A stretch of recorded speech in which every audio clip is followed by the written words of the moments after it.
Bonsoir à tous. Merci de nous choisir pour vous informer. Regard croisé de ce soir, c'est le moment sur le plateau pour en débattre largement. Nous avons trois confrères, David Diagbavi de togosite.com. David, bonsoir. Bonsoir. Merci d'être là. C'est la moindre des choses. Pasteur Edo Komi, président mouvement Martin Luther King. Pasteur, bienvenue. Oui, bonsoir à tous et bonsoir aux téléspectateurs. C'est un plaisir d'être avec David et au doyen, avec le doyen. Le doyen sur le plateau, Messa Fiokoulou d'Anglenou. Il est le DP, directeur de publication de L'Enquêteur. Bonsoir et bienvenue. Bonsoir aux téléspectateurs de New York TV. Nous allons devoir aborder le tout premier sujet, Burkina, le procès du putsch manqué de 2015, à nouveau reporté. David Degwavi, de quoi il s'agit concrètement à ce niveau? Je crois qu'il s'agit pour l'actuel gouvernement burkinabé de recentrer le débat judiciaire qui a lieu depuis le départ de Compaoré du pouvoir et depuis la tentative de putsch du général Diendéré. C'est un dossier assez lourd et la justice burkinabé a besoin d'éléments de preuve suffisants pour véritablement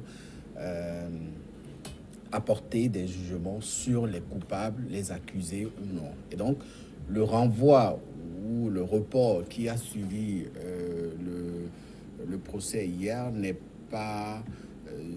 pas nouveau dans l'agenda judiciaire qu'on a connu sur ce dossier au Burkina Faso. Les deux parties, la partie civile et les avocats des accusés, ont véritablement besoin de disposer de tous les éléments pour laver les accusations ou pour porter des accusations sur ceux qui ont été proches de ce dossier de tentative de putsch. Et il en va de l'indépendance de la justice burkinabé. Vous devrez comprendre que depuis le début de cette affaire, le gouvernement, ni le gouvernement burkinabé, ni le président Kaboré, aucune de ces parties ne s'est immiscée dans ce dossier. Ça veut dire que la justice burkinabé a acquis une certaine indépendance et le dossier qui suit son cours va véritablement, tôt ou tard, apporter les réponses à toutes les questions qui sont posées. Si cette tentative de putsch a été véritablement réfléchi par le général Diendéré et ses acolytes, ou si c'est des accusations qui sont portées contre ces généraux,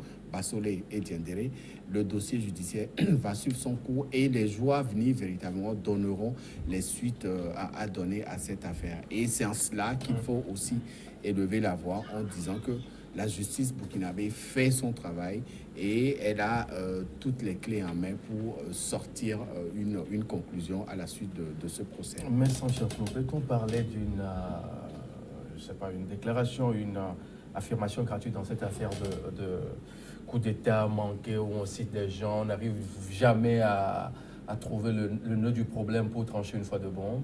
Le dossier du putsch manqué de 2015 est un panier à crabe parce que les investigateurs étaient ceux-là qui étaient du système. Diendéré a donné une version. Ce sont les enfants qui ont fait et l'ont sollicité pour chapeauter le coup. De la même manière, les avocats des inculpés, tels que Diendéré, ces avocats disent qu'il y a vice de procédure. Il y a vice de procédure. Il y a des exceptions et ils se sont adressés à la Cour constitutionnelle. En principe, le 15 juillet dernier, le procès devait reprendre. On a reporté ça sur cette semaine. Il n'a pas repris parce que la Cour doit statuer dans un délai d'1 mois. Si le délai n'est pas atteint, on va attendre ce qui va arriver.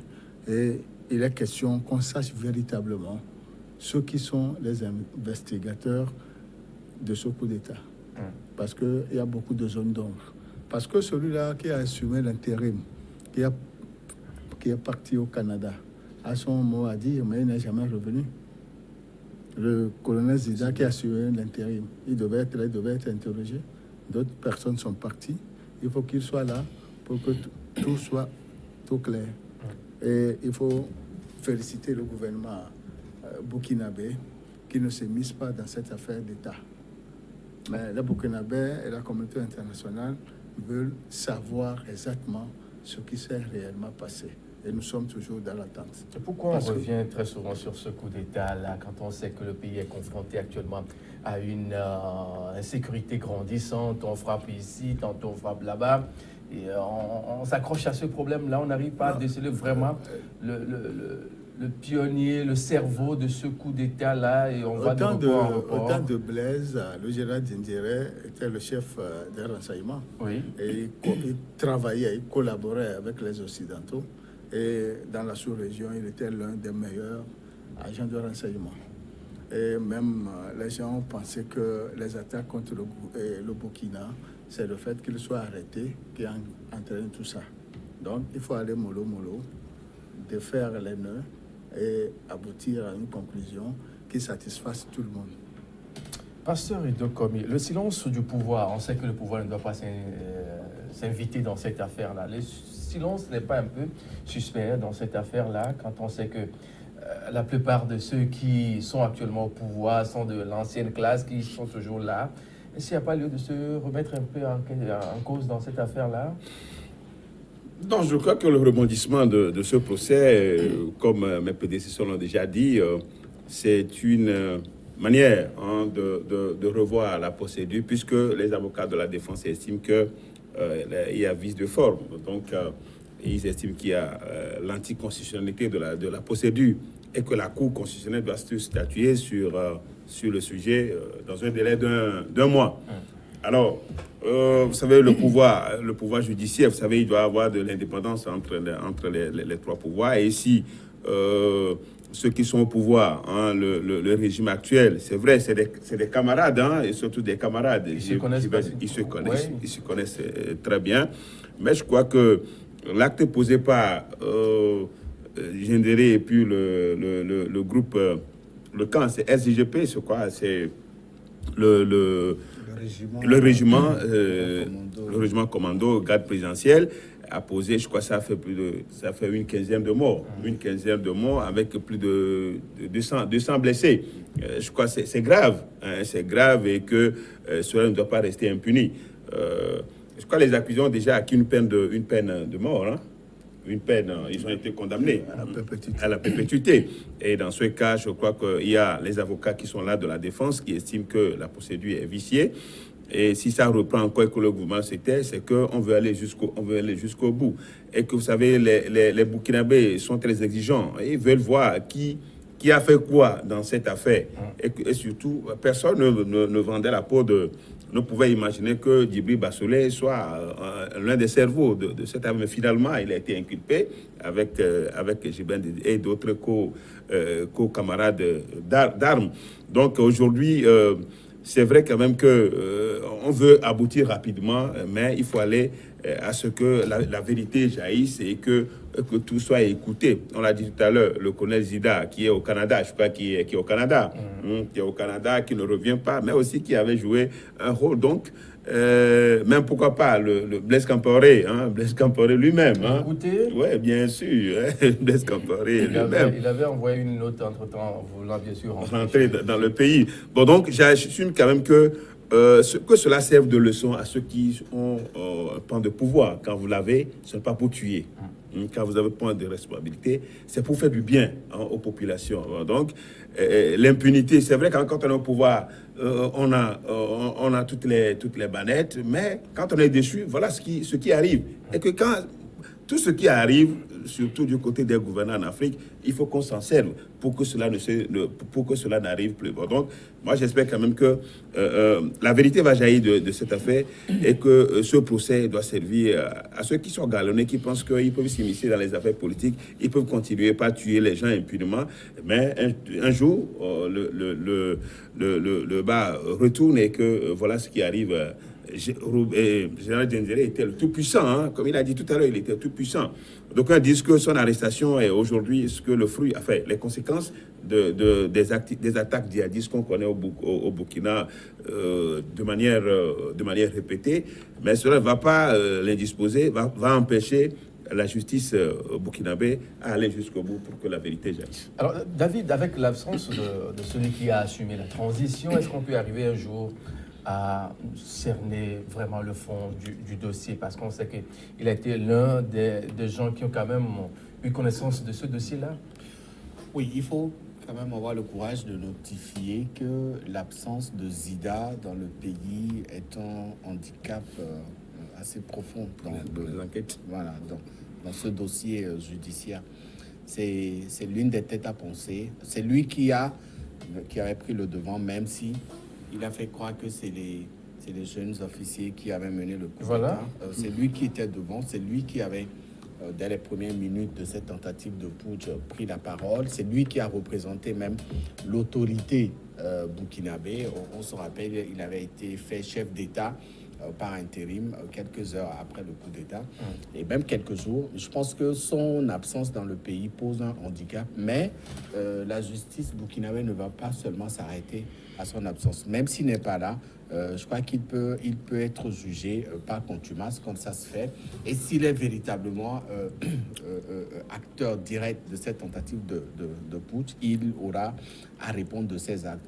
Ce qui est intéressant dans ce dossier, c'est que la justice burkinabé a voulu servir d'exemple, en tout cas. Vous savez que le Burkina Faso est un pays qui ne pardonne pas, et les Burkinabés refuseraient d'admettre que autant de sacrifices a été fait pour faire partir Blaise Compaoré et qu'après on assiste à cette impunité. Donc la population, le peuple burkinabé est un peu exigeant sur ce qu'il demande aux autorités politiques actuelles, et les autorités ou le gouvernement et la justice burkinabé doivent comprendre véritablement que derrière ce procès, il y a tant de sacrifices qui ont été faits par le peuple burkinabé pour réussir à faire partir Blaise Compaoré du pouvoir. Monsieur Fiakou, est-ce que quelque chose a vraiment changé dans ce pays-là quand on voit un peu ce qui se passe aujourd'hui après le départ de Blaise?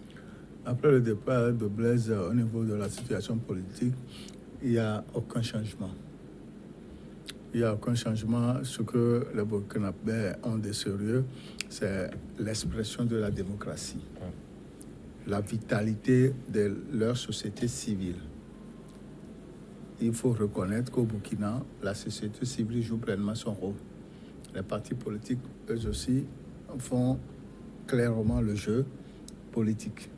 Mais malheureusement, avec les attaques à répétition, ils n'ont plus la tête sur les épaules. Chacun se cherche, tout le monde craint qu'il y aurait attaque, ce qui veut dire qu'il y a une certaine peur, panique qui est dans tout le pays. Quand on égorge les instituteurs, quand on met les salles de classe à feu, quand on tue les chefs de village, quand on tue les instituteurs, quand on tue les forces de sécurité et autres, c'est pour saper le moral des Burkinabés. Et la situation politique aussi joue à la défaveur des populations.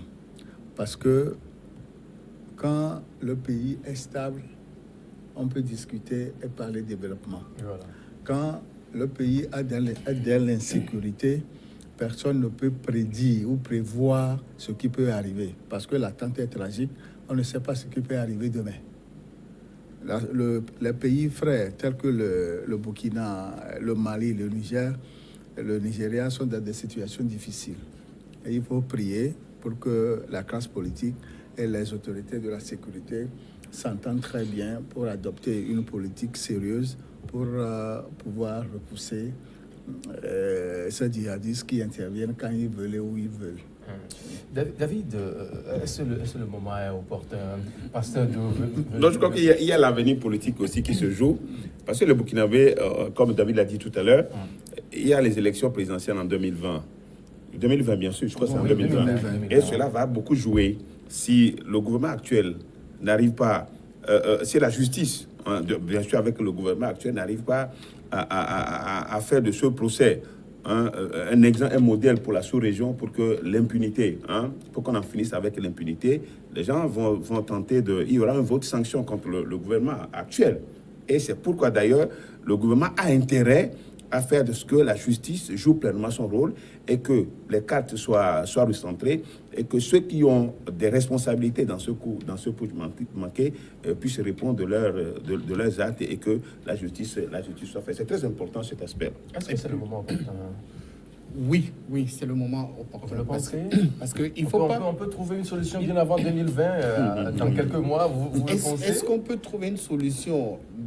Oui et non. Oui, si les motivations sont assez claires. Non, si ça bloque. Parce que vous savez, les dossiers judiciaires, ce n'est pas du jour au lendemain. Oui. Ça prend beaucoup de temps. Voilà. Mais n'oubliez pas aussi que le peuple burkinabé attend depuis un peu plus de 30 ans le procès de l'assassinat de Sankara. Sankara, oui. Et donc ce procès n'a jamais eu lieu. On n'a jamais su mettre les noms, les visages sur les noms. Et même le dossier Norbert Zongo. Et donc il y a plein de dossiers qui sont restés sans suite. Et donc aujourd'hui, il faudrait que la justice burkinabé éponge tous ces dossiers pour que les Burkinabés sachent qui a fait quoi, contre qui, afin que les choses puissent se préciser dans l'avenir. Et pourquoi? Il a fait quoi contre qui? Et pourquoi? On ne peut pas tuer des citoyens, on ne peut pas tuer des chefs d'État au pouvoir parce que quelqu'un a voulu, voilà. Et qu'après qu'on parle d'impunité, non. C'est le moment et l'actuel gouvernement pose des réflexions assez stratégiques. Les prochaines élections, c'est dans quelques mois. Alors, si on ressort ce dossier et qu'un délai d'1 mois a été donné pour qu'une suite soit donnée à ce procès, c'est parce que l'actuel gouvernement vise les prochaines élections. Si ce dossier reste sans suite, je pense que 2020 est mauvais pour l'actuel président Kaboré. Mais ça fait quoi? À quoi peut-on s'attendre? Dans 1 mois ou plus, on aura un dénouement total ou... Non, la situation qui prévaut au Burkina n'est pas tout à fait claire. Parce que les autorités de la sécurité ou bien l'armée burkinabé n'a pas en face une armée régulière.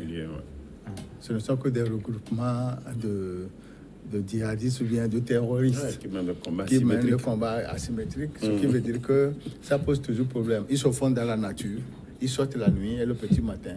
Ils ont des caches d'armes qu'ils utilisent et autres. Même les Français ont subi une attaque dans la semaine par un véhicule piégé au niveau de leur base. Alors qu'ils ont tout, ils ont la communication, ils ont la télévision, ils voient tout, mais ils n'ont pas pu enrayer cette attaque. Ce qui veut dire qu'au Burkina, quelle que soit la stratégie mise en place, il faut que les chefs tribus rentrent en action pour discuter avec les divers djihadistes. Parce que ce sont des regroupements d'Aoussa, de Peul, de Burkinabé, des anciens militaires de Blaise. Donc tout ça, il faut qu'on les revoie pour qu'ils discutent quatre sur table pour l'intérêt supérieur du pays. Donc l'ombre de Blaise plane toujours sur le pays? Pas forcément. Mais forcément. Vous savez, quelqu'un qui est resté au pouvoir pendant 27 ans, 26 ans, 27 ans, bon, donc quand il quitte avec l'armée qu'il a bâtie, il y a une armée puissante, c'était une armée puissante et beaucoup de ces gens-là sont dans la nature, un peu partout dispersés. Et d'ailleurs, ils peuvent venger même leurs camarades. Ils seraient en train de venger même leurs camarades, Gilbert Dendéré et autres qui sont en prison. Et c'est pourquoi la situation est compliquée et que ce n'est pas une armée régulière, c'est difficile de le combattre. Donc, s'il faut faire appel au Moron Naba, c'est-à-dire au chef tribu pour régler, ben, ça va être aussi difficile parce qu'il faut trouver ces gens et négocier avec eux. On va devoir marquer une pause. Le journal juste derrière, on se retrouve pour la suite de Regard croisé.